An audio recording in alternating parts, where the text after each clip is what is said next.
Chapter 17. For the next week and a half, the boys continued to dig in and around the area where X-Ray had supposedly found the gold tube. They widened X-Ray's hole as well as the holes Armpit and Squid had been digging, until the fourth day, when all three holes met and formed one big hole. As the days wore on, the warden became less and less patient. She arrived later in the morning and left earlier in the afternoon.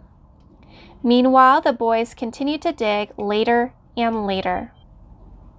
"This is no bigger than it was when I left you yesterday," she said after arriving late one morning, well after sunrise. "What have you been doing down there?" "Nothing," said Squid. It was the wrong thing to say. At just that moment, Armpit was returning from a bathroom break. "How nice of you to join us," she said. "And what have you been doing?" "I had to, go."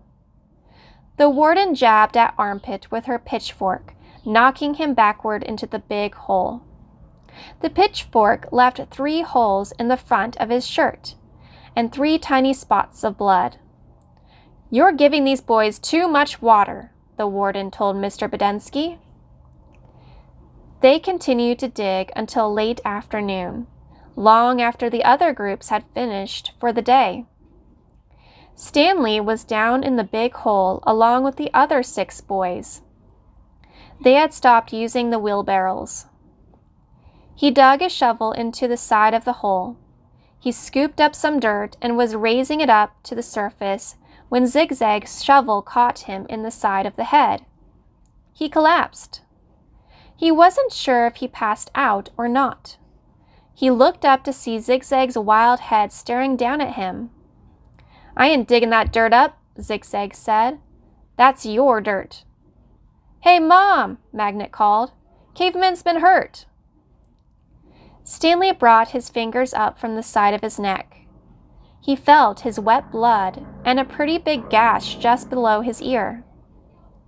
Magnet helped Stanley to his feet, then up and out of the hole. Mr. Sir made a bandage out of the piece of his sack of sunflower seeds and taped it over Stanley's wound. Then he told him to get back to work. "It isn't nap time." When Stanley returned to the hole, Zigzag was waiting for him. "That's your dirt," Zigzag said. "You have to dig it up. It's covering up my dirt." Stanley felt a little dizzy. He could see a small pile of dirt. It took him a moment to realize that it was the dirt which had been on his shovel when he was hit. He scooped it up, then Zigzag dug his shovel into the ground underneath where Stanley's dirt had been.